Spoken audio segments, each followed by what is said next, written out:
Today on Monkey Life, 2 consultant surgeons are called in to operate on Kalu, the most recent chimp to be rescued by the park. There we go, and a knife, please. It could be her last chance. All of my hopes are riding with the human doctors right now and hoping that they will join me in our mission to give Kalu a family again. And the autumn leaves are falling for the squirrel monkeys. I think they're really excited to get in there now, they're all watching. You ready guys? Come on now! Plus, what a view. Female Johnny is top of the tree.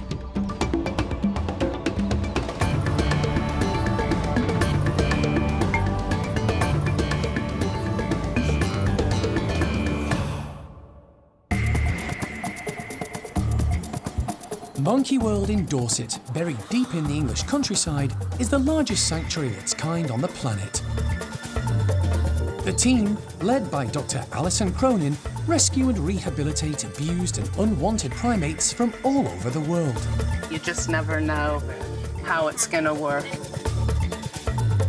The park provides a home for more than 260 primates from 24 different species.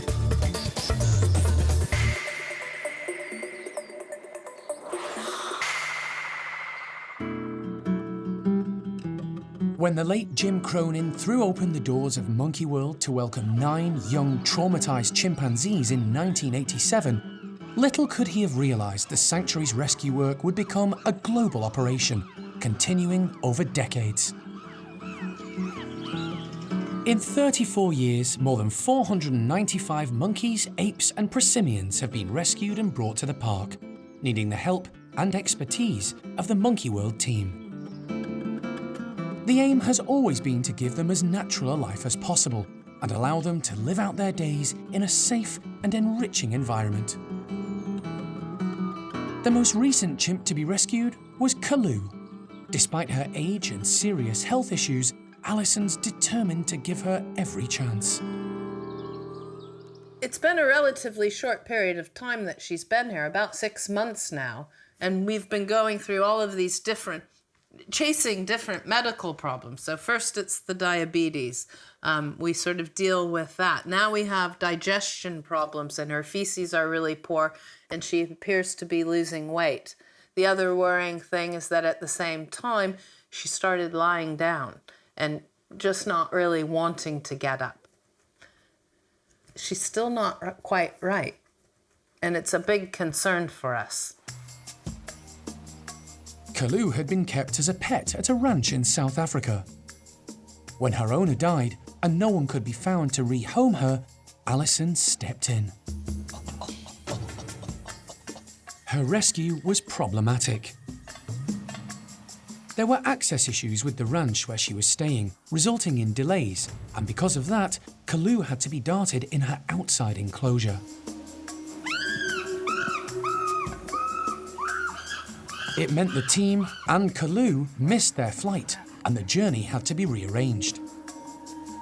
The chimp was given a thorough examination by wildlife vet John Lewis, and following a night under Jeremy's care, Kalu was given the all clear to fly back to Dorset a day late.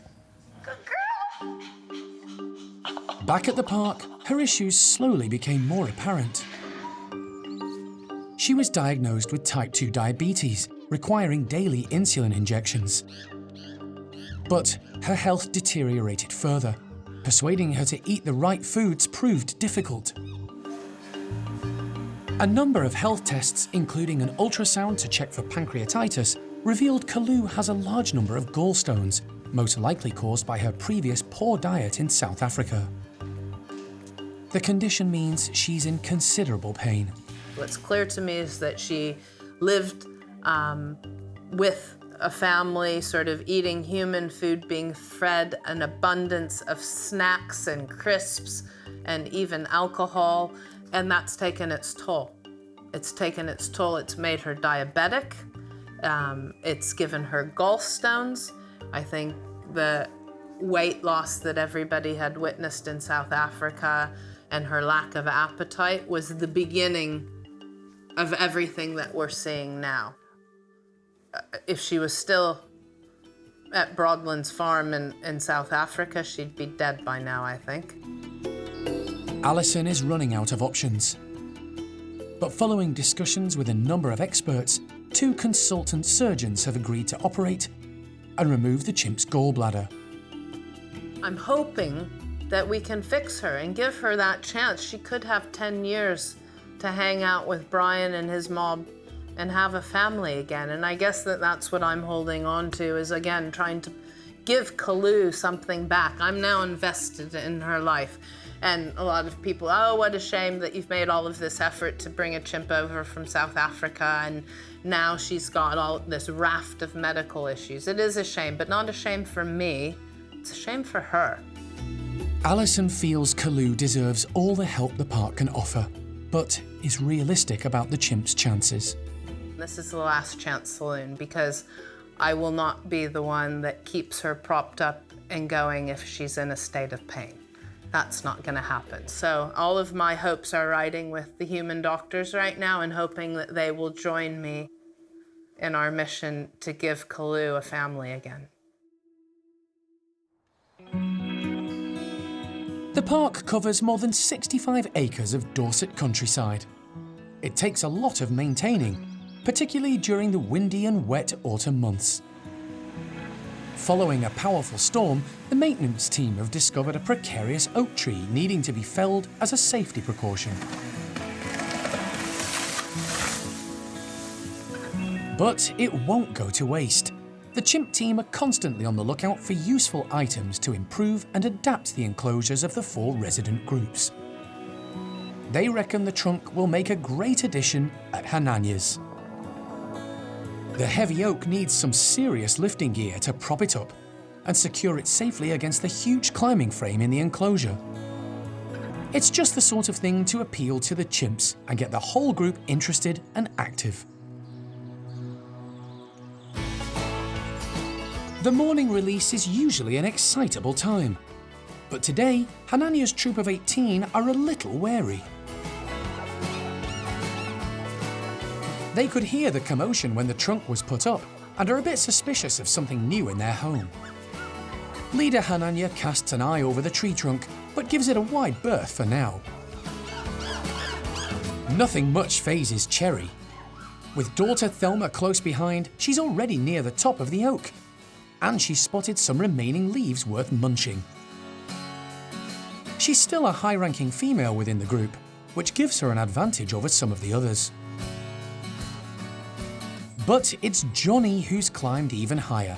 She's now the dominant female.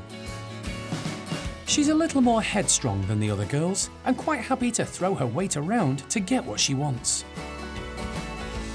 At the bottom of the tree, and the rankings, is Arthur. He's stripped off a piece of bark and is tucking in. Bark can be full of fibre, vitamins and minerals, all necessary for a healthy diet. Quite a few of the chimps seem to have a taste for it. Although Kiki is making do with a twig. The chimp's reaction to the dead tree trunk explains why there are no living trees in their enclosures. In the wild, chimps eat leaves and bark, so the trees at Monkey World didn't stand a chance. At ground level, an excited Hananya joins in with Simon and Shamak.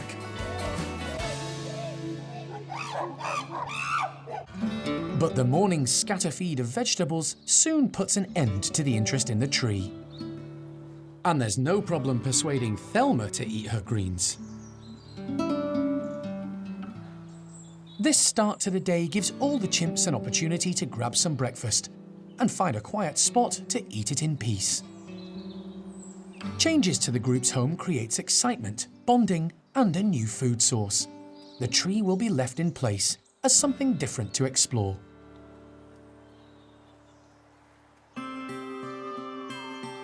At the Squirrel Monkey House, the group of 5 are about to get something a little different to liven up their morning. The autumnal weather has presented an opportunity for the primate care team to bring the outside in. They've collected lots of autumn leaf fall and they're filling the tunnel systems which connect the squirrel monkey bedrooms with a carpet of leaves. Keris is then going to add a few of their favourite foods. Live mealworms. We just always want to come up with exciting enrichment ideas for them, just to keep them entertained. And this is kind of going to be a natural behaviour that they would forage in the wild, and they'll spend ages amongst all of this because obviously the bugs can get everywhere. So yeah, I think they'll be really excited, and I think they're really excited to get in there now. They're all watching. Squirrel monkeys love to forage, and when outside, spend hours hunting for insects and bugs. They also really enjoy waxworms and locusts, but mealworms is one of their favourite, and it can just be easily spread amongst obviously all of this, and more hidden as well, obviously camouflage with the brown leaves and keep them occupied for longer, which is what we try and do here, obviously with the enrichment. You ready guys? Come on now! The slides to the tunnels are opened and an eager group of squirrel monkeys rush straight in. It's the inquisitive youngsters, Lopez and Nueve, who are first on the scene. These two love to have fun. They're constantly on the go. The sight of all the tasty mealworms has tickled their taste buds, and they go into foraging overdrive.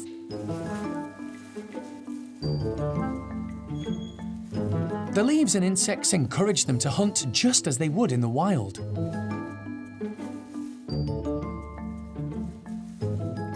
Grandma of the group is Turvy, and today she's in her element. She's thought to be around 30 years old and arrived at the park 13 years ago, having spent most of her life as a pet. She may not be as sprightly as she once was, but she can still forage with the best of them. She meticulously works through the leaves to find the tasty treasures underneath. Squirrel monkeys come from the Amazon basin of South America. They're mainly tree dwellers, used to being high up in the canopy, and use all four limbs to move from branch to branch. The tunnel system is a useful way for them to move around, although today it seems not everyone is as keen on its new carpet of leaves. Lucille is partial to the grubs, but finds easier pickings in the bedrooms. The biggest of the bunch, Logan, is being his usual careful and considered self. He's not as gung-ho as the two youngsters.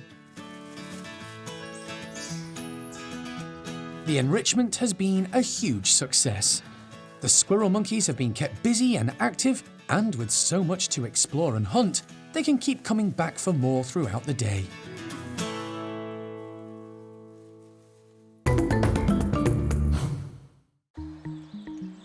It's an important day at the park's hospital, and for sick Chimp Kalu. Alison has called in two local gastroenterologist consultant surgeons to remove Kalu's gallbladder. The operation will be performed with the help of wildlife vet John Lewis, who will oversee Kalu's care and administer her anaesthetic. The surgeons have performed the procedure many times, but always on people, never a chimp. John has come prepared with an encyclopedia on chimp anatomy for consultants Oliver Allenby-Smith and Angela Brent. It looks extremely similar, actually, I have to say. Some of the muscles looking at it are slightly longer in one direction or the other, but the internal organs are all in exactly the same place. I'm just checking these pictures to make sure that there's no surprises that I wasn't aware of. You know, chimps and humans, we know, share a great deal of the DNA anyway, and so hopefully that will stand us in good stead. Kalu has gallstones, which can be extremely painful, particularly after eating. The gallbladder stores bile and is something humans can live without. Chimps share 96% of human DNA, so it's the same for them. There are two reasons you can't just remove the stones. As I say, one is they come back again.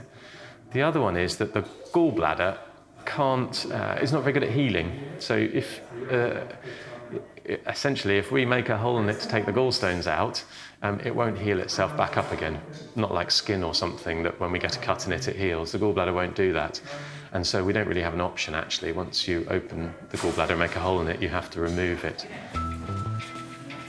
The primate care team have successfully anaesthetised Kalu and brought her straight into the hospital.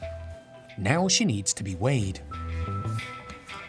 Her weight is 34.3. 34.3. Worse than we thought then. The reading confirms the team's suspicions. Kalu has lost even more weight. It's not a good sign. Before surgery can begin, the chimp must be intubated. Going through the larynx. Right now, we're in. And her vital signs kept stable. Not an easy task with Kalu. Going down, if anything. John has had to anaesthetise her several times in the last few months and is well prepared. Can somebody read those numbers to me? 85 and 98. Right. Well, she's breathing fine. He's happy for the operation to go ahead. Let's get her into theatre. Or do we want to return? It's serious surgery, and they clean and prepare the area on Kalu's stomach before they proceed. Well, we are ready to whenever you want to now, aren't we? Go on in, take her gallbladder out. Go on then. Let's have some gillies, actually, I think. Just a second.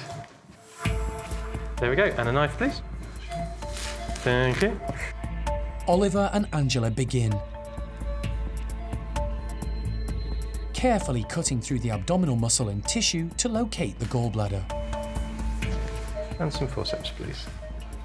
But they soon discover operating on a chimp is a little different to their usual human patients. Presumably they normally have a full peritoneal cavity like us, like rather than separate compartments. Oh, yeah. Because we're into cavity with liver and gallbladder there, but it's fused inferiorly, so Really? there's no cavity below it, so it took us a while to find a way in, which is a bit odd, but I don't know. Anyway, we've got a view of gallbladder. Oliver has located the gallbladder and can manipulate it freely. Oh yeah, tiny little stones, loads of little ones. Maybe she's been getting recurrent pancreatitis or something. The presence of so many stones inside the organ could be the cause of Kalu's pancreatitis and explain why she's been off her food in recent months. Scissors, please. That's great. And there we go. That one can come off there. That is the gallbladder. Those are what the stones are like, tiny little things. And that would look the same in people? Yeah. Wow. Yeah. The surgical team are happy the procedure has gone smoothly. Now they need to close Kalu up, using layers of stitches to knit her muscles back together and secure the surgical site. She had lots of tiny little gallstones, which we do see sometimes in humans, but is not the most common type of gallstones we get. But sometimes those can actually cause more trouble, those are the tiny little ones. So I think we were just talking about it, and I think it may well be the cause of her illness and why she's not been eating and losing weight and things. Now the gallbladder's gone, we'll just have to see first of all how she recovers from the surgery, and then how she gets on with eating and drinking and things afterwards. Kalu is returned to the bedrooms at Brian's group. She'll be closely monitored by John and Jeremy until she wakes up. Everyone is keeping their fingers crossed the operation will solve her major medical issues and she can begin to enjoy life at the park with the new chimp family she deserves. The care team are constantly adapting and evolving how they care for the primates in their charge. A big part of the task is coming up with different ways of delivering food in order to keep the animals stimulated and active. Sometimes, however, a natural option presents itself. Today, it's the small monkey team who are taking advantage of an early autumn perennial. Sunflower heads full of ready-to-eat seeds. So we're in the saki enclosure, and we've got these sunflower heads. They may look a bit worse for wear, but they do have plenty of seeds on them, and that's what the sakis really like. In the wild, the sakis will eat lots of seeds and nuts. So if you look inside, all of the seeds are still good, so they'll be, hopefully, picking all of these out and then eating all of the seeds that will be in the heads. So we'll spread these all around. Devoted Sakis Desmond and Chloe are the lucky pair benefiting from the treat. The seeds are an excellent source of vitamins and minerals, and a useful way of persuading the couple to forage, replicating their natural diet. The Sakis are very much a mixed pair. We've got Chloe, who is the oldest Saki monkey in Europe. She's 28 now, so she very much likes her creature comforts. She won't be dangling off any branches anytime soon to get these, so we'll have to put a few on the easier platforms. And then we've got Desmond, who is 11 years old. He is a lot more fit, a lot more agile than Chloe, because he's still in his prime. But he is not the bravest of animals, should we say. So he'll probably wait for Chloe to investigate first, make sure she figures it out, and then he'll probably get in there for all the food after that.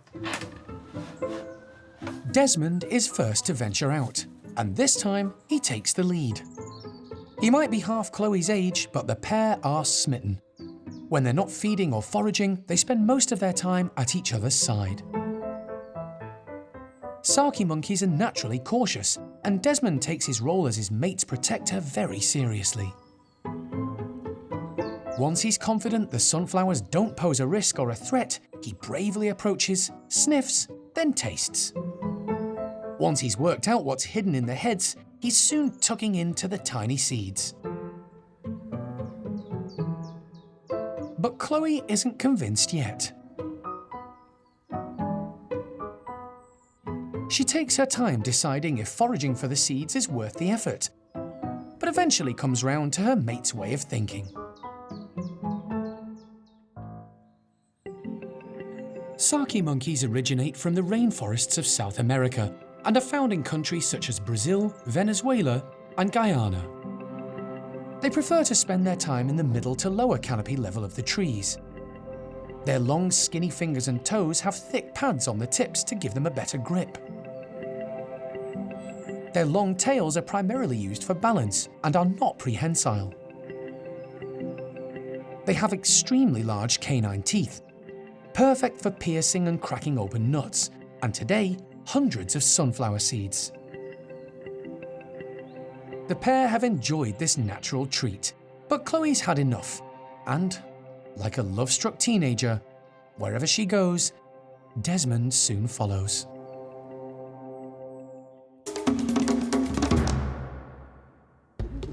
Next time on Monkey Life. Alison collects a family of 3 marmosets living in a birdcage and needing a new home. Hi, you. And it's weigh-in day for the gibbons. Come on in. Who's coming? Oh, good boy, Sam.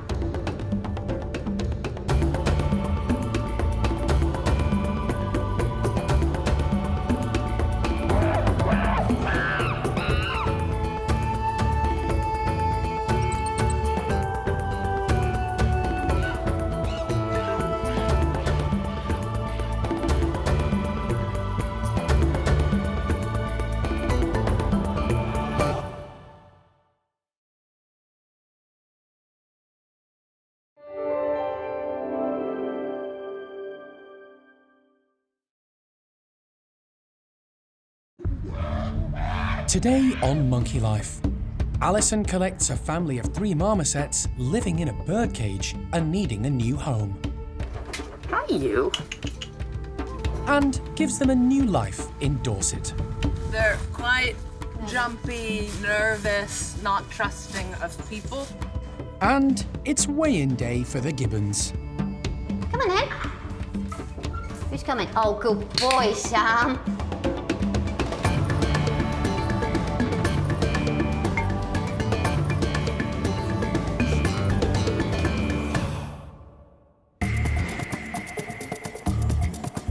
Monkey World in Dorset, very deep in the English countryside, is the largest sanctuary of its kind on the planet. The team, led by Dr. Alison Cronin, rescue and rehabilitate abused and unwanted primates from all over the world. I can keep her in, get her in. Okay, got it. The park provides a home for more than 260 primates from 24 different species.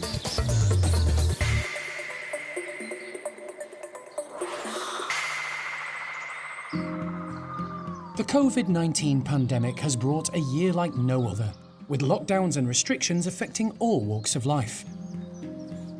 It's no different at the park in Dorset, which has had to close its doors for many months to protect both staff and animals. But while visits from the public have had to stop, the need to rescue primates hasn't. Alison and the team still face dealing with the consequences of the legal pet trade in small monkeys in the UK, particularly marmosets. In the last few years, Monkey World has built 2 large marmoset facilities to try and meet demand. But both are continually full to the brim. Worryingly, there's also a waiting list of 126 marmosets who need rehoming. The situation is pretty grim. The legal trade in primates as pets is just appalling because it's always the animals that suffer. But as long as the pet trade allows them to be bought and sold like a goldfish with no licensing and no registration, this is going to continue. And we're only seeing worse and worse cases as time goes on.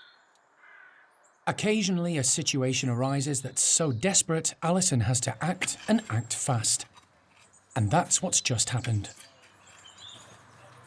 As a result, the maintenance team are in a race against time to renovate 2 bedrooms at the park's small monkey kitchen and add a new outside enclosure. There's no time to waste, because tomorrow, Alison is heading to Liverpool to rescue 3 marmosets whose owner has suddenly passed away. Luckily for the animals, the neighbours next door agreed to take them on and care for them until appropriate arrangements can be made. But they don't know how to look after these marmosets. The conditions that the marmosets are being kept in is not right in the first place, simply in a birdcage. And what's important now is to get the marmosets back to the park safely and to provide them what they need in terms of indoor, outdoor enclosures, appropriate diet, professional veterinary care, and looking after them the way they should be. Rescue day dawns, and it's a 4 a.m. start for the 250-mile journey to Liverpool. Due to the COVID lockdown, Alison has to get there and back in a day. It means the trio of marmosets can settle straight into their new home, and the team can monitor them before bedtime. In Liverpool, at the neighbour's home, the marmosets are in a small birdcage in the utility room. Alison has very little information about the threesome and is keen to learn as much as she can from the family now caring for them. I think he had Paulo, which is the older one, the dad. I think he's had him for about 3 years, and then he did have a female called Maggie, and then they had the babies about 2 years. Okay. So they're a family. And you don't know how old Paulo is? No. The 3 marmosets are nervous and wary of new people. Alison's finding it difficult to persuade them into the travel box. Hi, you. In the end, to stop them getting stressed, she decides to leave them in the birdcage and transport them in that. Rather than grabbing them, stressing them, doing anything, we're such a nice little group. We've left them in the cage. We've got the cage inside of the car, which just goes to show it really isn't ideal for 3 marmosets to live in that cage full time. It's a quick turnaround. Within minutes, the family of 3 will be heading off to start a new life at Monkey World.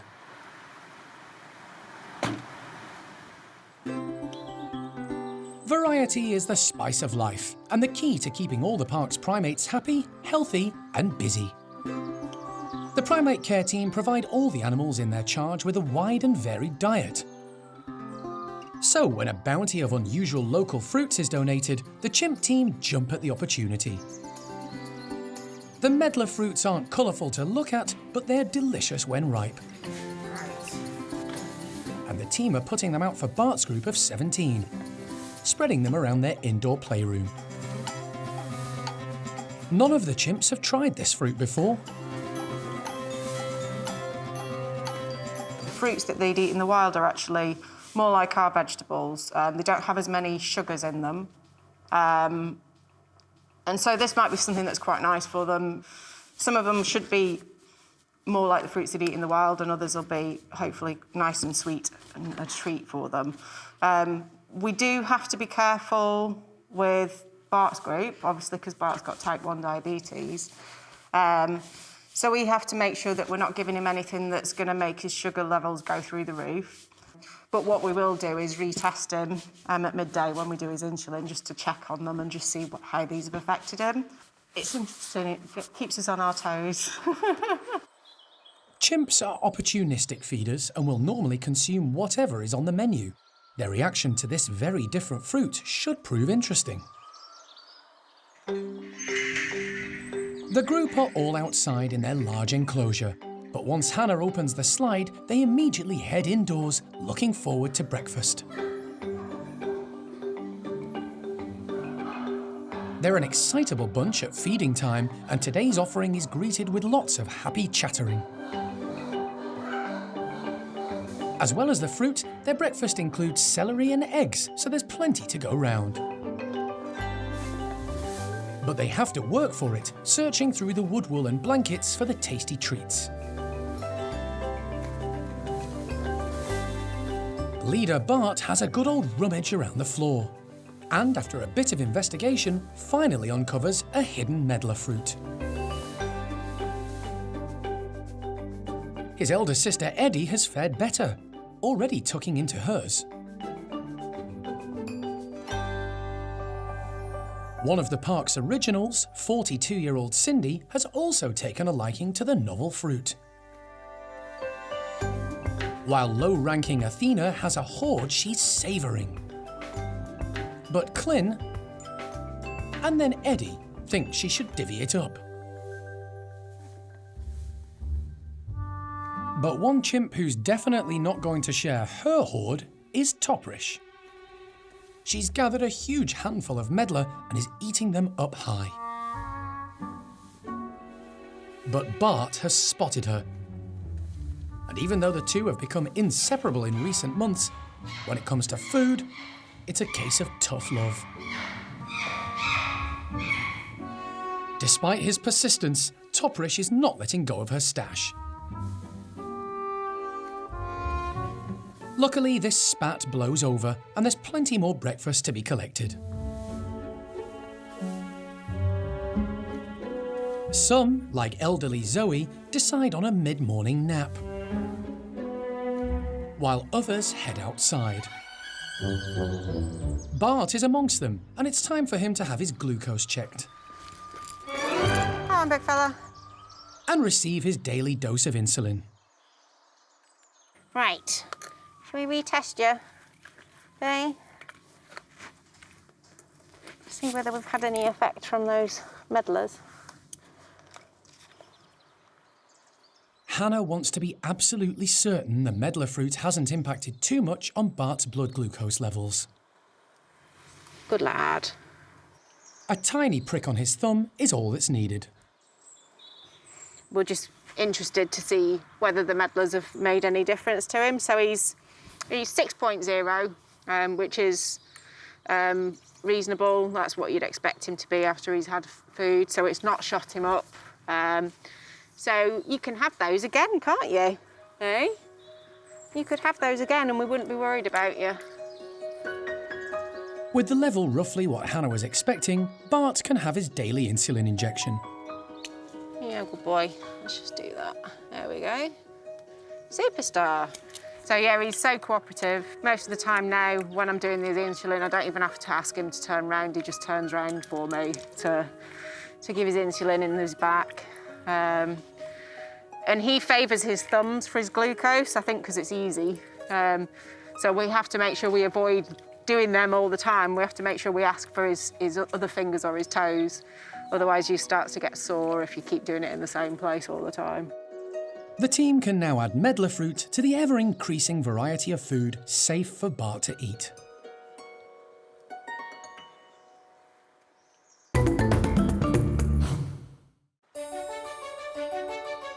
Monkey World is home to 4 groups of woolly monkeys, the largest population outside South America, their natural habitat. In 20 years, they've had 53 in their charge, Of those, 28 have been born at the park. It's a remarkable achievement because captive woollies are notoriously difficult to keep happy and healthy. And the park's success story continues. In the last few days, young mum Ava has given birth. So far, so good. Ava's doing all the right things. Baby is only a couple of days old, so we need to check all the signs. So important things are baby suckling, getting the appropriate milk baby needs, gripping tightly, and also that the baby is obviously, the tail's nice and coiled, because that indicates to us that the baby is nice, has energy, and obviously has been suckling. And we need to physically see if it's had producing urine, feces, and all the signs that we need to see. At just 8 years old, Ava is now a mum of 2. Her son Lenny was born just over 2 years ago, fathered by Lavar. Not long after that, Ava moved home as part of the park's big woolly move around, a necessary change to keep the groups balanced and healthy. She's now living at Chippy's, has settled in well and been accepted by the rest of the troop. Dominant male Chippy is the father of her newborn. But with the infant only a few days old, the care team haven't yet been able to determine its sex. Current thinking is it's a girl. But until they're 100% sure, they don't want to name it. At the moment, I'd say it's still probably a bit too early. We need to definitely confirm the sex of the baby. Generally, with them as well, we will name them after the dad. So in this case, Chippy is the father of Ava's baby. So it will likely be a C name. So we'll have to come up with some nice C girl names. Chippy isn't always the most hands-on father, preferring to do his job patrolling and checking the enclosure and keeping the group safe and secure. And in any case, Ava is a shy character and tends to keep the baby to herself. She's probably still a little bit wary of the 2 confident, much older and domineering females in her new group, 21-year-old Paquita and 31-year-old Quapper. In recent months, the 3 have been getting on reasonably well, and the new arrival may well add a new sense of harmony. Having this newborn baby will be amazing for the group as a whole, and hopefully the group will bond a bit better. But obviously it's early days, so our job is to make sure that the group remains calm, but we're keeping our fingers crossed this will be really good for the group.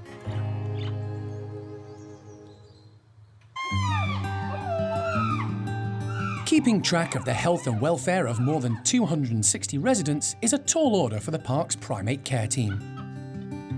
One of the simplest methods is to weigh the animals. Weight fluctuations can be a good indicator of whether anything is amiss. With this in mind, many of the primates have been trained to sit on scales. Today, it's the turn of 2 pairs of gibbons who live in the support building. Hey guys, you coming? They are siamangs Sasak and Sam and golden-cheeked gibbons Peanut and Pung Yo. With all of our animals, we would try and ideally weigh everybody at least once a month. Now, there's lots of reasons for that. The main one being on day-to-day management of the animals. We can adjust the food, we can make sure that people are getting enough high or low calorie, depending on whether they need gain or loss. And so that's really good knowledge for us to make sure that we are giving the guys what they actually need nutritionally and exercise and things like that.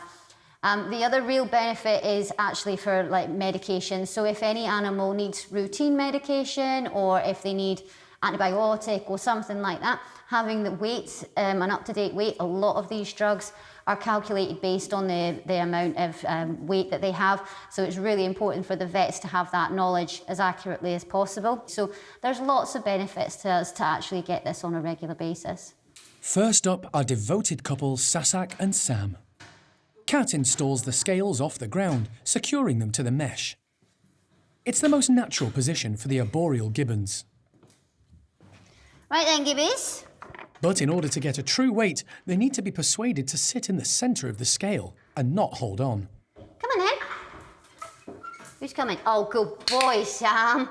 Good boy. I need that other hand though, buddy. You know, I want that other hand. Good lad. Good job, buddy. That's you done. We got you. Initially, the scales were really, really scary for the gibbons, and trying to get them on there was like a real mission that took several months because they don't really like new things. As soon as they realise that actually once they're on it, they get really high, nice treats and rewards, we just sometimes can't get them off. And obviously right now, Sam's like, yeah, I'm being good. I'm here. Give me treats. Sam, come on, good boy. Sam's weight is slightly below his previous reading, but Kat isn't unduly worried. It's to be expected during the autumn and winter months when there's less natural vegetation available to add to their daily diet. Next up is greedy female Sasak. Sass. Good girl. Ooh, 16.12, I think, Sass. Yep, that's what we're gonna go with. Good girl. Good girl. So that's actually quite good because we've had a little bit of a loss from Sasak, which is exactly what we would expect where there's not so much food available in the trees now. So we start to see her tailing off over the next few months. But then, of course, the spring will come round again and she will start eating everything that she can find again. But she's not massively overweight. You know, she's, you know, as you can look at her, she is quite a solidly built individual. But we do need to make sure that she doesn't get massively overweight.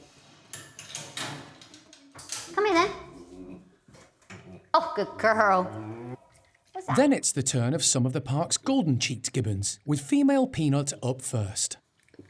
Come here. Come here. So this is no good. We need her right in the middle. Come here. Oh, good girl. Well done.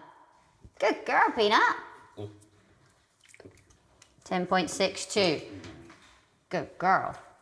The siamangs and the golden cheek gibbons are completely different. Peanut is actually quite heavy for a golden cheek gibbon. She should be somewhere around sort of 7 to 8 kilograms. She is a very large built individual. She's very stocky, she's broad. She is definitely bigger than she should be though. We do have to try and keep her weight down. Right, Pung Yo, let's see if you're going to be a superstar. Hey, buddy. Peanut's mate, Pung Yo, wastes no time, perfectly positioning himself on the scales. Nicely done, buddy. 7.46, oh, that's good, Pung Yo. The routine is repeated every month, enabling the team to build up an accurate record of each individual's weight. Today, all the hours of training have paid off, and the weigh-in has gone like clockwork.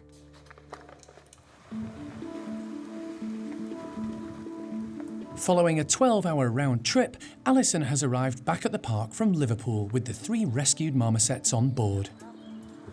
Wow, long trip. Man.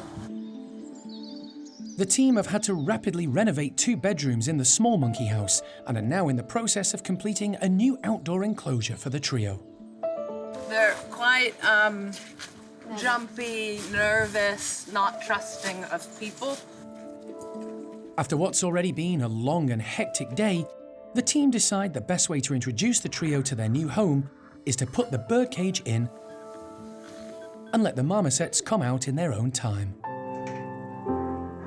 Nothing's really known about them other than we believe that there are male-female twins, that they're 2 years old. The female is named Maggie after the mother, and Paulo is the father, and the other male, nobody even knows what his name was. So they're missing a bit of fur, and they're very scratchy. All 3 of them are scratching quite a bit, but I think that's because the cage is simply filthy, but clearly very traumatized and not trusting of people now. It's the nameless youngster who's first to summon up the courage to leave the safety of the cage and explore his new home. Steph opens the slides to the adjoining rooms for the young marmoset to explore. Pablo, who has amazing-looking tufts, soon follows and seems comfortable and interested in the new surroundings. But the other youngster is staying put for now. The primate care team can now get a good look at 2 of the newcomers. Are we confident on the sexes of the... No, nothing. And Steph has noticed something isn't quite right. I'm thinking Pablo girl. Really? Yeah. So I think it might be Dad that died, not Mum. It looks like Pablo, thought to be the dad, is actually a female, and most likely, Mum. Whenever we get a new pet trade marmoset in, they'll quite often say whether it's a boy or a girl, but that's not always correct when the marmoset arrives. At the moment, we've got one very definite boy. It's very obvious that he's male.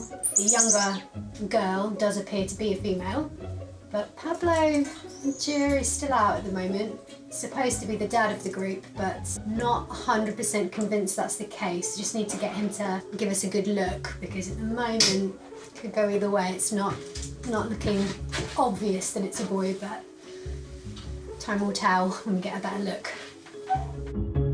For now, the trio will be given time to adjust to their new home. Then the team will examine them for parasites and any obvious ailments. Plus, they'll be given vitamins and put on a normal, healthy marmoset diet. It's all very new, but they have each other for comfort and companionship, and in time, the team can work out who's who.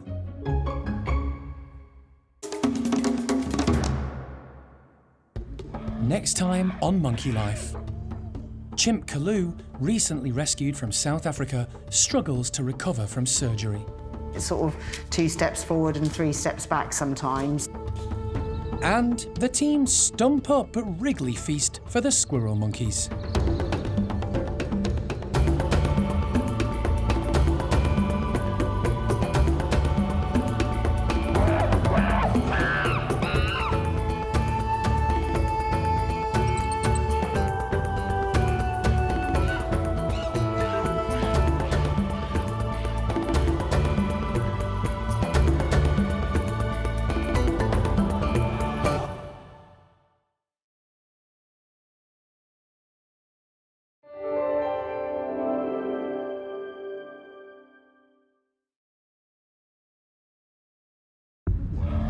Today on Monkey Life, Chimp Kalu, recently rescued from South Africa, struggles to recover from surgery. It's sort of 2 steps forward and 3 steps back sometimes. But despite the best efforts of the team, Kalu takes a turn for the worse. It's a tough one, and when it doesn't work out, it's heartbreaking. And the team stump up a Wriggly Feast for the squirrel monkeys.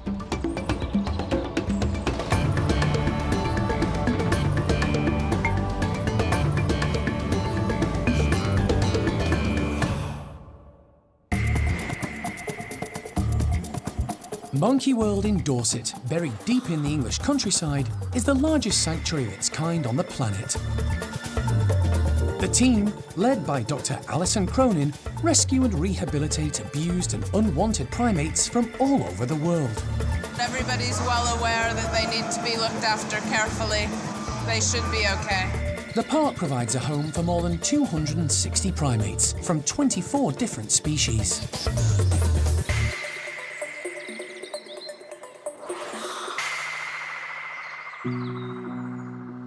It's almost a week since chimpanzee Kalu underwent major surgery to have her gallbladder removed.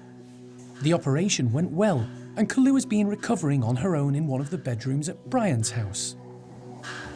The primate care team have been closely monitoring her progress. We did some behaviour work with Kalu prior to the operation, getting her to present that front area, the chest and the stomach, so that we've been able to check it daily. And actually, at the moment, it looks really good. There's no breakdown. She hasn't really been picking at it. There's no obvious inflammation, certainly externally. So we're pleased with how the wound looks. It's just trying to gauge her level of comfort. She is on some pain relief, which we try and get into her first thing, but she is still very weak, and you can see when she sits up that there is some discomfort there. Kalu needs to build up her strength, so it's important she gets her appetite back. But the chimp has always been a fussy eater, and in addition, she has diabetes. It means the team have to be extra careful what they give her. The primate care staff, who are looking after her on a day-to-day basis have just been so creative with the things that they've been offering her.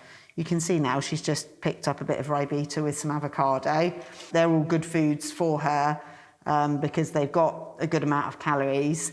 So, you know, things like oats and rice, if she will take them. She likes a tuna sandwich with wholemeal bread, so that's good. But Kalu's always liked the more sugary fruits, so it's trying to balance that and finding items, you know, that are good for her diabetic status and that will also build her condition, because she is very weak, she is underweight, so we really need to be working intensively to build her up. Kalu is currently being kept apart from Brian and the rest of the group, although she can see and communicate with them. They can be a boisterous bunch, and the team want her to have time and space to recover, which means no close interaction with the others for now. Our goal is to integrate her into Brian's group as a full-time member of the group, and we're really some way off of that. And I think at the moment we're just taking it each day as it comes, and it's sort of 2 steps forward and 3 steps back sometimes. But we're committed to getting her better and getting her into a better place physically. But it wasn't to be. Just a few days later, despite all the primate care team's efforts, Kalu's condition deteriorated. What little strength she had left appeared to evaporate. After lengthy discussions with the vet, it was decided to spare her from any further pain or stress. It was time to let her go. Sadly, some of our individuals don't make it as long as we had hoped. And I'm afraid to say that Kalu was one of those individuals. She was only here for a very short time, only 7 months altogether. And you can see I'm already getting all choked up about it, because it is so sad that even though I didn't get to know Kalu as well as some other individuals here at the park, you felt so motivated, inspired, and driven to try and make things okay for the old girl who had missed out on what her life should have been. So I really felt for her. You know, Jeremy really felt for everybody here on the team, wanted to make it okay because we got her so late in life. Kalu wasn't at the park for long, but during her time within its safe and caring environment, she did experience life in chimp society once more, living amongst her own kind for the first time since she was a baby. There was a positive few months here at the park where she was free, out in the sun, able to go up on a climbing frame, have friends, groom, eat communally, and life was going pretty well. So I am pleased that we actually made the efforts that we did. And, you know, it was a massive effort, physically, financially, mentally, emotionally. We covered every bit of ground with Kalu. But I'm still glad I met her and helped her out in those last few months of her life. A post-mortem confirmed there was nothing that could have been done to save Kalu. All of Kalu's internal organs were adhered to each other, showing that she had had infections and/or traumas throughout her life that damaged her body and damaged her internal organs and their functioning. So it's a tough one, and it makes me very sad. You know, you get invested, you get involved, and when it doesn't work out, it's heartbreaking.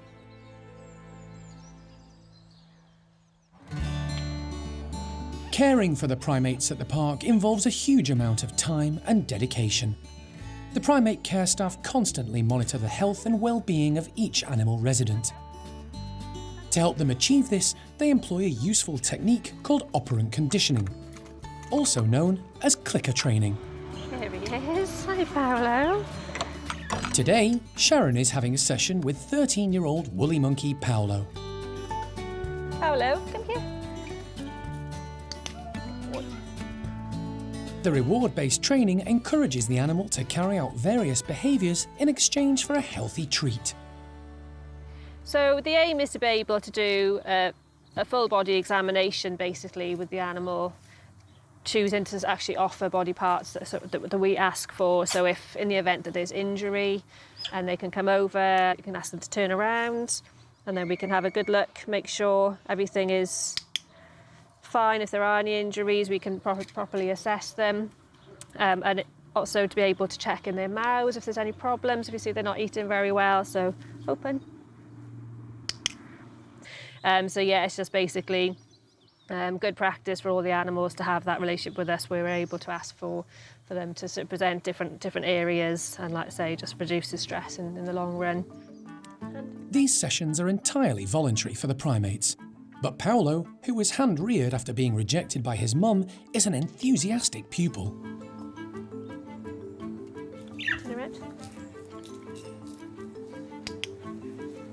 He's already learned a number of behaviours, even presenting his chest so Sharon can use a stethoscope to listen to his heart and lungs. Good boy. Today, the team want to teach him something new that will help them monitor a serious condition that can affect all woolly monkeys. High blood pressure in woolly monkeys is quite a common issue, and it can lead on to other illnesses. So what we have been trying to do is train them to present the tail, tail, to receive a cuff to be able to test his blood pressure on his tail. So if we can get blood pressure readings off these guys, then that'll really help us out, especially with these big boys. They can get a little bit pumped up, and so the high blood pressure can lead on to other sort of illnesses in these guys. It's early days, but the building blocks are being put in place to benefit not just Paulo, but many primates at the park.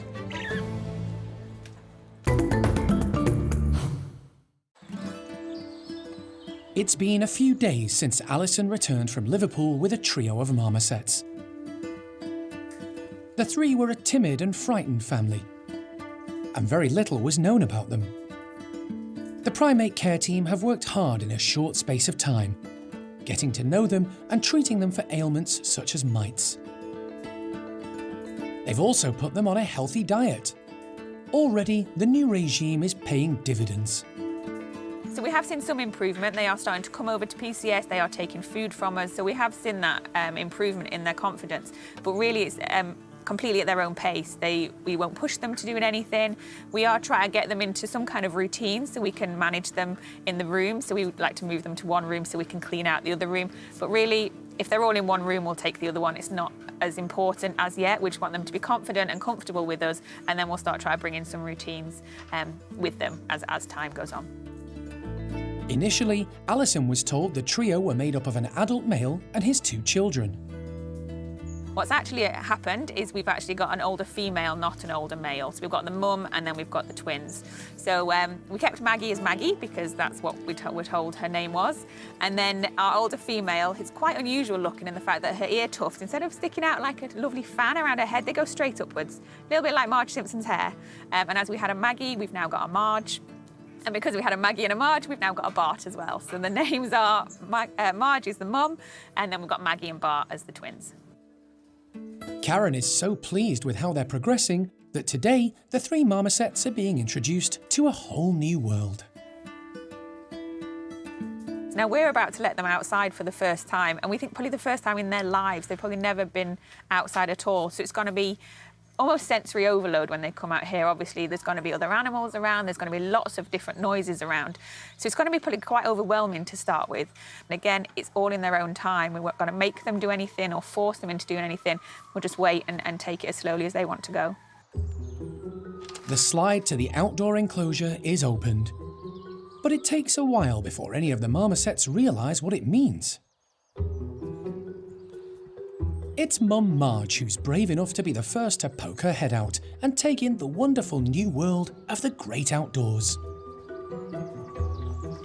Hello. Oh, you little cutie. Look at you. She's understandably wary and takes in her new surroundings before summoning up the courage to leap from branch to branch. Oh, clever girl. What do you think of this? You wait till the sun shines. Bart is next. the team don't have accurate ages for any of the family. They suspect the twins are fairly young, between 18 months and 3 years. Their full ear tufts mark them out as young adults. Mum Marge is obviously older and more confident, but with no background information and coming from such poor conditions, it's impossible to guess her age. All three have summoned up the courage to go outside. Maggie is the most cautious, staying near the entrance and not venturing too far. So we're happy when they come out, but then obviously we want to see them go back in a few times, and then at least we know that they know where they're going. So that's good. The longer the family spend outside, the more active and healthy they will become, in body and mind. Oh, so brave. Look at that. It's a far cry from their original circumstances. We do have a lot of marmosets at the park, but what we are is a rescue centre, and that's what we do. And there are some cases you can't say no to, and we'll do absolutely all we can for them. And hopefully they'll improve and get better and go on to have a good quality of life.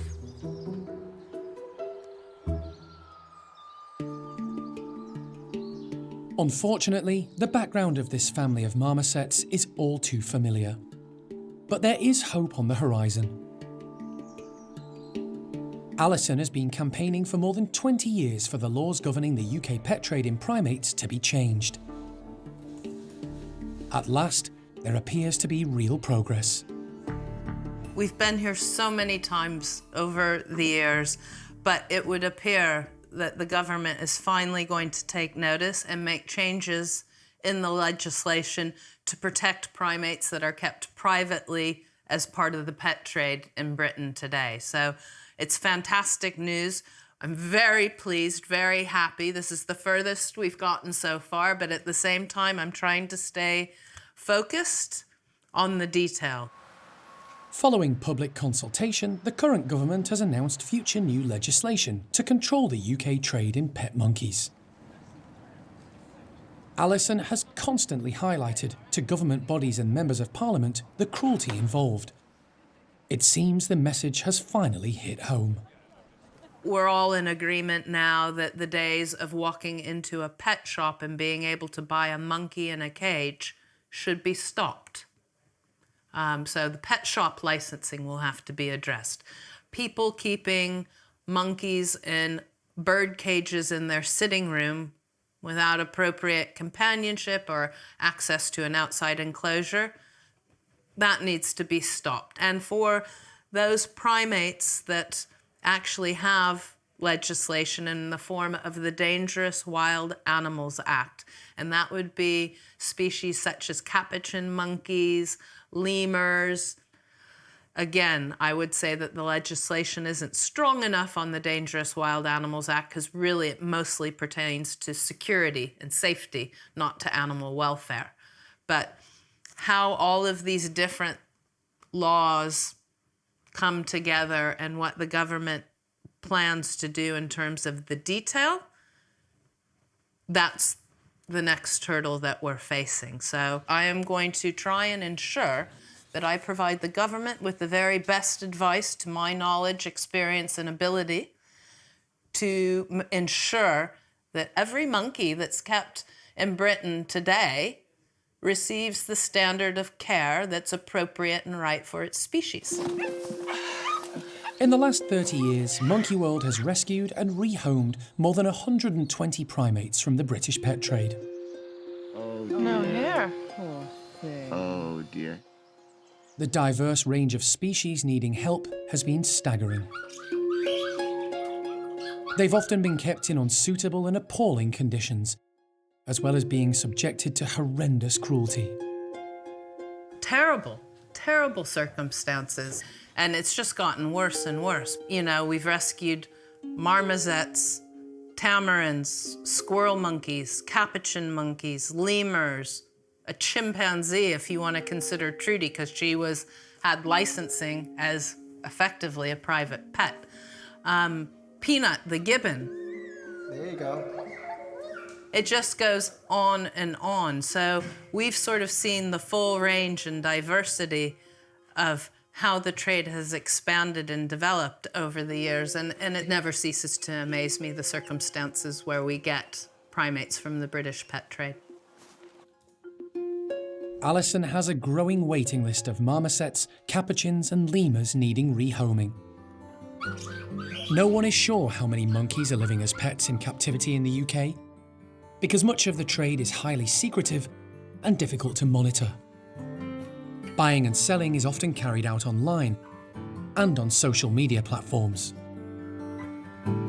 She's hoping the new legislation will finally put an end to this cruel practice. The two main points, the animals' health and welfare and stopping the commercial trade. And I think if we can combine those two things together, we might just be able to bring this to an end. And so far, the government's been really good, following through on what they've been telling me anyway. And I'm very hopeful that we've crossed the first two hurdles. There's a couple more to go, but that we're headed in the right direction, and we're just gonna stay focused and ratchet up our assistance and focus on the British pet trade. And during this time, you know, try and bring some more of these guys in as best we can. 3 of the park's squirrel monkeys are a perfect example of what can be done for pet primates rescued from appalling conditions.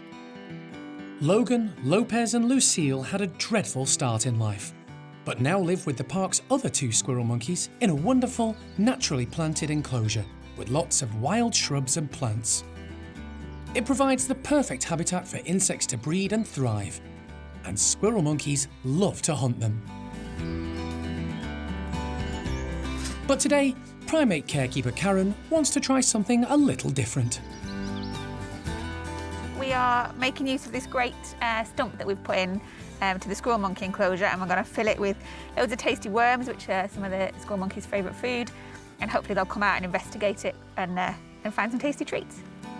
Squirrel monkeys are primarily insect hunters, always on the move to track down and catch their own food. Foraging through the rotten wood presents a different challenge, and Karen hopes it'll prove an interesting diversion for the group. Hopefully, if we put all these in, leave them 5 minutes, they'll go into all the little crevices, wiggle about, try and hide a bit, and then when we let the squirrel monkeys out, hopefully it'll be a bit more difficult for them because they're not just plonked on the top. We don't often see them going through rotten logs and actually picking it about like the capuchins would, but this will be really interesting for them and something a bit different. Anything that gets their brains working and keeps their bodies active is perfect for this lively troop. Karen opens the slide to let them into the enclosure. Youngsters Logan and Nueve are first to reach the stump. They start hunting straight away, but haven't realised breakfast is tucked away in one spot this morning. It's Lucille, normally the shy one of the group, who's first to spot the grubs and move straight in. But she's not on her own for long. Seconds later, the squirrel monkeys are swarming over the stump, and a feeding frenzy begins. But elderly Lady Turvey is missing out on the feast. She's not been very well recently, and is quietly sunbathing elsewhere in the enclosure. But the rest more than make up for it. Squirrel monkeys have incredibly dexterous fingers, nimble enough to help them get into the tree stump's tiny cracks and crevices and wheedle out all those grubs. The group is made up of 3 common squirrel monkeys. Logan, who's the biggest, Lopez, always on the go, and female Lucille. Then there's the 2 blackcaps, Turvey and young Nueve. Generally, they all get on well together. They do sometimes have their little squabbles, and that's because we have 2 subspecies here at the park, and in the wild those subspecies live slightly different. So with blackcaps, the females are in charge, so Turvey and Nueve think they're the boss. But with commons, it's the boys that are in charge, so Lopez and Logan think they're the boss. So every now and again we have a little bit of a try to figure out who's actually in charge, and I still don't think they really know, but they live quite happily together most of the time. This morning's enrichment has been a huge success. The group have happily foraged together and enjoyed some of their favourite food in a wonderful outdoor setting.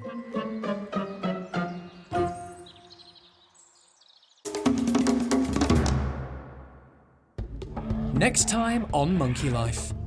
Wildlife vet John Lewis examines chimp Jestah, following concerns about a strange lump on his lower lip. I need to get some good pictures of this for the pathologist.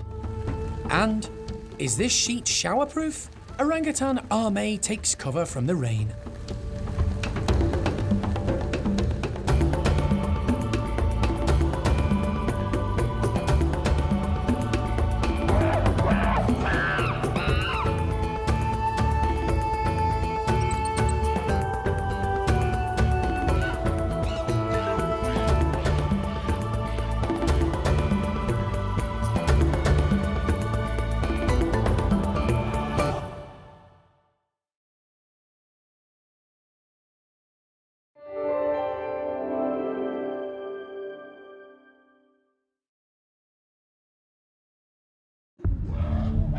Today on Monkey Life, wildlife vet John Lewis examines chimp Jestah, following concerns about a strange lump on his lower lip.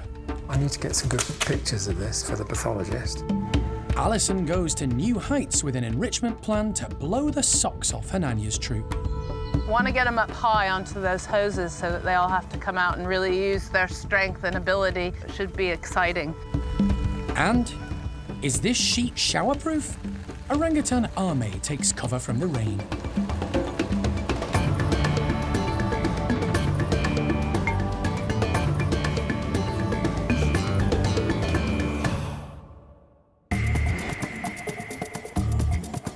Monkey World in Dorset, buried deep in the English countryside, is the largest sanctuary of its kind on the planet.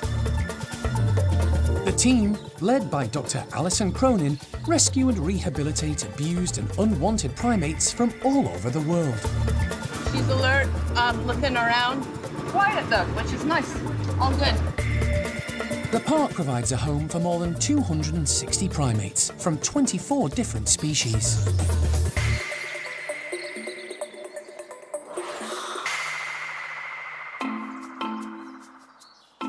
Concern is growing about one of the park's older chimps. At the Bachelor group, high-ranking Jestah has developed a sinister-looking lump on his lip.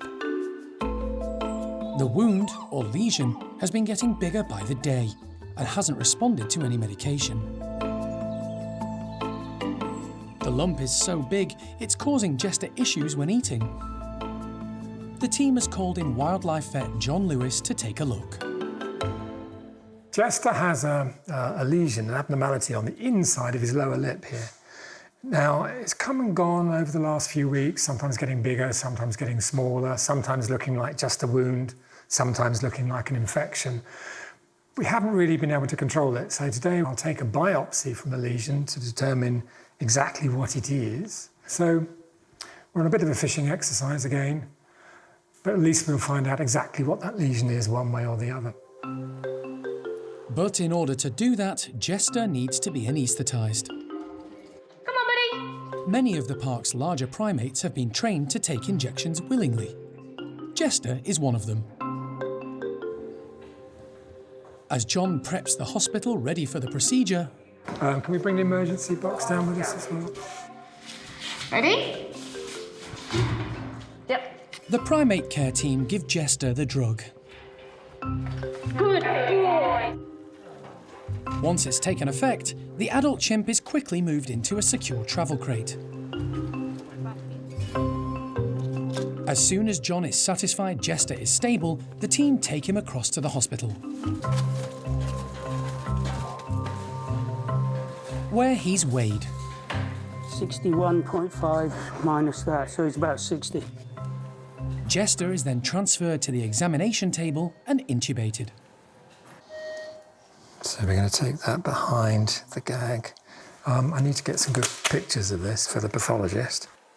John will take a biopsy to send to a specialist pathologist for analysis, along with photographs for reference. He can now have his first good look at Jestah's lump, and his initial examination gives him plenty of cause for concern. It's feeling very solid, and it goes actually through the entire thickness of the lip. So I'm a bit more suspicious it might actually be a tumour. So we're going to take a sample and see if that is or isn't the case. To get a definitive diagnosis, John needs to remove a small piece of Jestah's lip from both sides of the lesion. This will then be sent off to a laboratory for testing. I think we've got enough there. Erring on the side of caution, he decides to wait for the results before proceeding with any further surgery. I'm not removing the whole lump. I want to know what that is before we do that. It's suspicious. I think it is a tumour. This is my guess, but I don't think it's a very aggressive tumour in the sense that I doubt if it's spreading anywhere, but it will need surgical removal. You know, that's not going to be an easy piece of surgery, because with a lesion like that, you can't just remove that abnormal lump. You've got to remove normal tissue around the lump to make certain you've got everything in one go. So that's a large piece of tissue, but let's get the diagnosis first. If the lump is cancerous, John needs to determine whether any secondary tumours have spread to Jestah's neck and chest. A series of X-rays should reveal anything sinister. You need to try and establish whether it's spread. On superficial examination, it doesn't appear to be a big problem. So I'm still thinking, and I think hopefully that is a benign tumour that would respond to surgery. Finally, blood samples are taken for further analysis. 40, 94, 48. He looks nice, pink, breathing well. John has done as much as he can today. It's now a waiting game until the results come back. The team will make sure Jestah is as happy and comfortable as possible until then. But it's going to be a worrying and stressful few days for everyone involved. It's a cold and miserable day at the park, but rain doesn't stop play at Tuan's group of orangutans. Primate care staff Jarno and Tom are putting out their morning breakfast of whole oranges and pieces of pineapple. But to make things a little different, bundles of freshly cut bamboo, wrapped in sheets, are being attached to the food feeders. It's nice to be able to give them something to do. So today, in their pulley here, inside there they got their fruit orange today for breakfast, and also bamboos as well. So we're gonna pull it all the way to the top. So as they climb up, they will get so excited what inside the katu pot, and they will be so curious what inside the blanket here as well. So they got some sort of a double enrichment. Most of the primates at the park enjoy a diet including plenty of browse. It provides important nutrients and much-needed fibre to aid their gut health.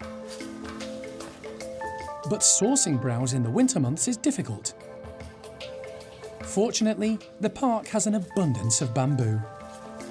In the wild, they're not just eating fruit, of course. They love eating so many different variety of leaf. But today, winter time now, is we don't have much greenery.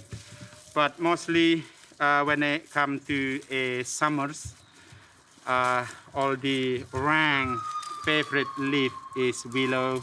They love willow, hazels, silver. They love to eat silverbird as well. With the deluge continuing, Tuan's enclosure is beginning to resemble a rainforest. The wet conditions will test the group's strength and balance even further. Orangutans are clever. A-mei finds a sheet to protect her from the worst of the wind and rain.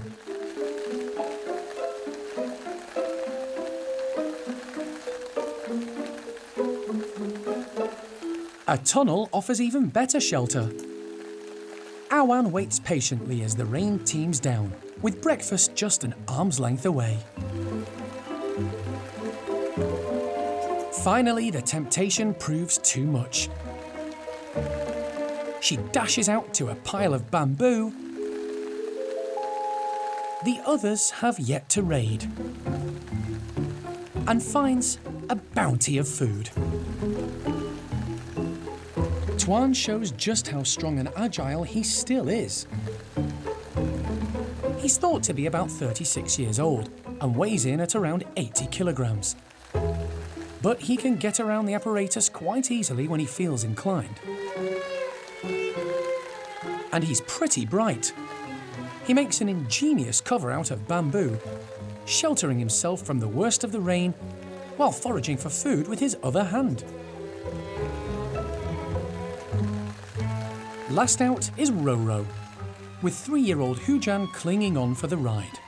He's not sure what to make of the forest that's mysteriously appeared in the enclosure. But Roro's worked it out and dumps him unceremoniously in the tunnel. In the wild, orangutans' forest homes are subject to the rainy season, and they live with frequent deluges of rain. Their hair is long and full of oils that can repel water, allowing the rain to fall off their coats.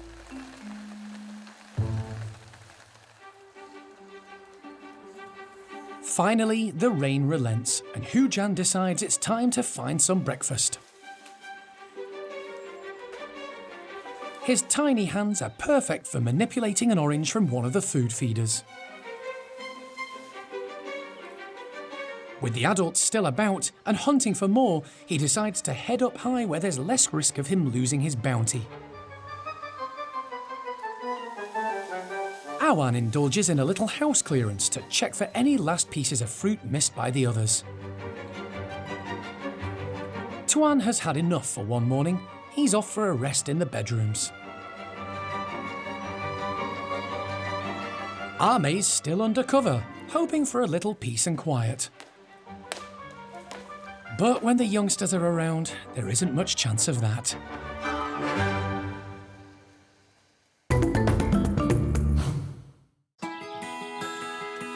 The primate care team constantly adapt feeding time for their charges, using innovative enrichment ideas to keep them interested and active. Today, the woolly monkey team have come up with a plan to make breakfast an adventure for the pond group of woolly monkeys, led by dominant male Enzo. Based on a children's game, breakfast is being hidden in kerplunk-style tubes. Holes have been cut in the sides and the food trapped between layers of sticks, which have been pushed through.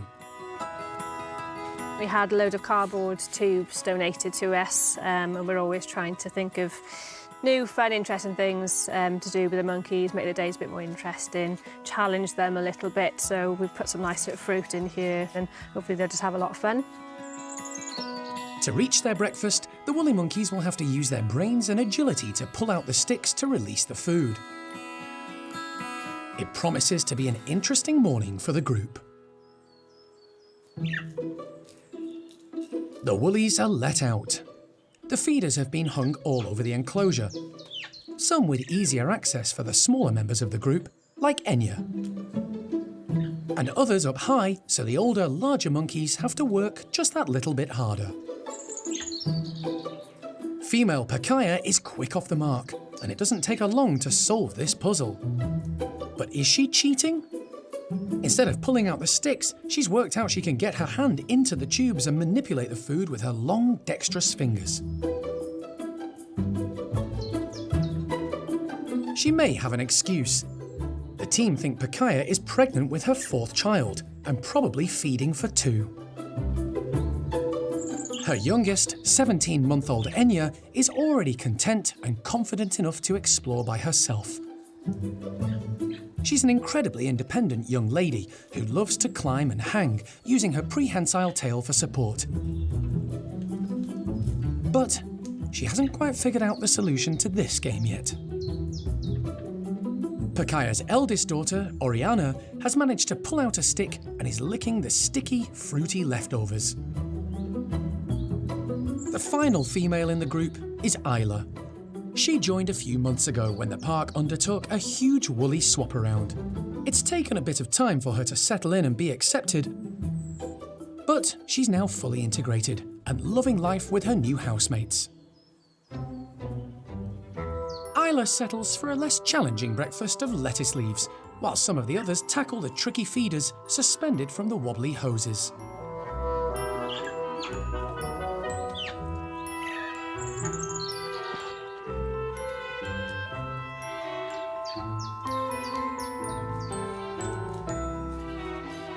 The new feeders have been a stimulating way to start the day for the woolies. But for some, it's all been a little too much.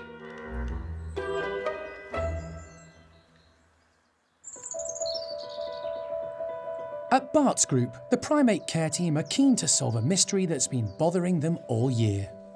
For some months, they were certain Chimp Kathy was pregnant. A positive test and an enlarged tummy all pointed to the happy news. But as time went on, there were no further signs that a baby was on the way. Concern grew that if Kathy wasn't pregnant, then something else, possibly something sinister, could be the cause of her symptoms.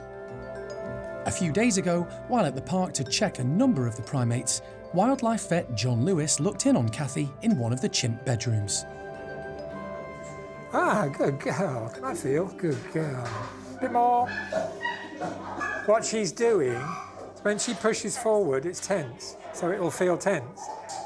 She has to relax, but there's nothing wrong about all other aspects of her life. She's eating, she's behaviour, she's not obviously in discomfort. I think there's little point in knocking her out to examine her without ultrasound. Yeah. And I think there's value in that.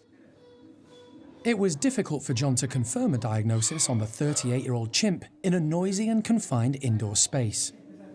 She's an older animal, and she has what appears to be a slightly swollen belly, but she's not bothered by it. Her behaviour is normal, her appetite is normal, everything else is normal. But in an older female, you have to be concerned about the possibility of, abnormal growths in the reproductive tract or other things going wrong in the abdomen.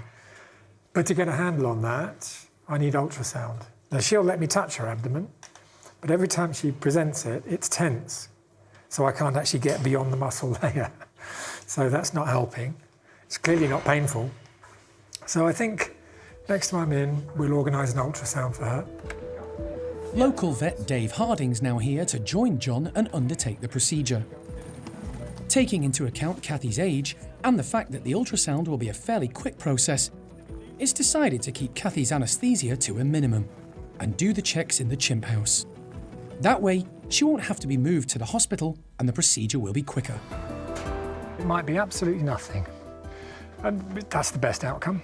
Or it could be something a little bit more serious. We might have to do something about it, but we don't know, that's all. After a thorough check, to everyone's relief, the ultrasound reveals nothing sinister at all in Kathy's abdomen. But also, no baby. I'm just getting nothing. But Dave does find large pockets of gas that could be causing her stomach to distend. His recommendation is a change of diet for the ageing chimp. The team will take his advice and monitor Kathy over the next few months to see if her condition improves.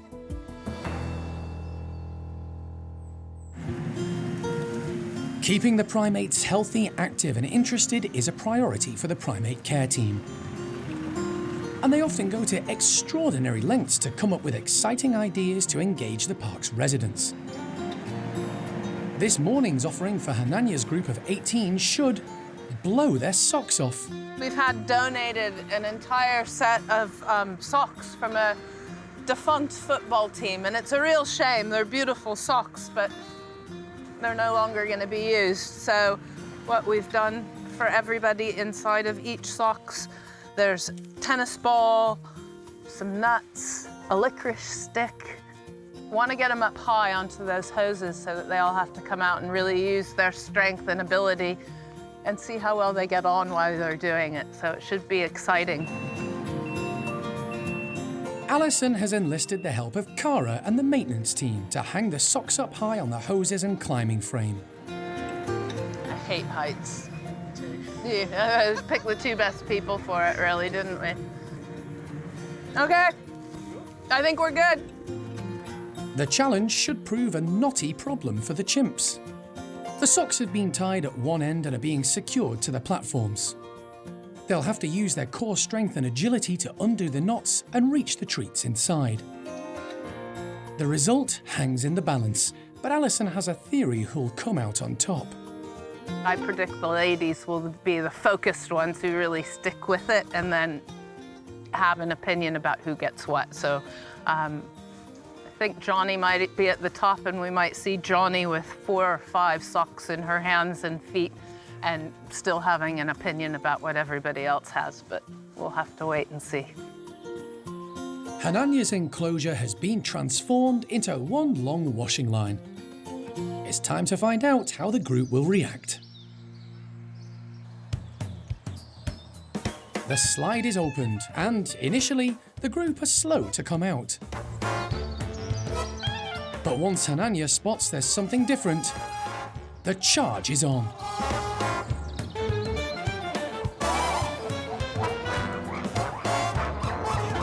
An animated bunch, led by Thelma, head high, eager to check out the colourful display.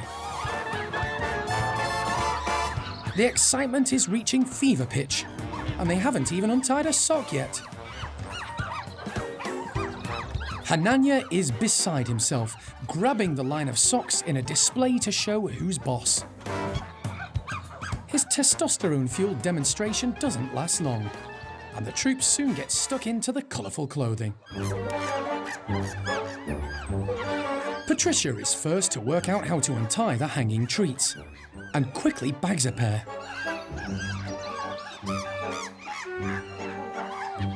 Honey uses a less subtle technique and tries to rip the material open with her teeth.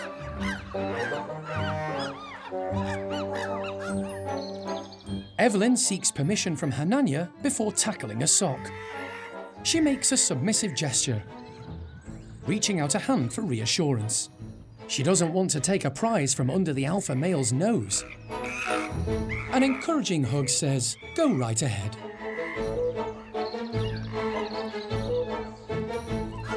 Further along the hose, as Alison suspected, Johnny is collecting enough socks to start a 5-a-side team. She's bagged so many she can only just manoeuvre her way around the climbing frame. The high hoses are quite wobbly, so the chimps need excellent hand and foot coordination to untie and open the socks. The next challenge is cracking open the walnuts found inside. But chimps have strong jaws and large teeth, and they make short work of the tough shells. It seems everyone has managed to tackle the sock test, one way or another. By the end of play, the enclosure resembles the aftermath of a big match win. But there's always one youngster who doesn't know when it's time to stop and wants to party on.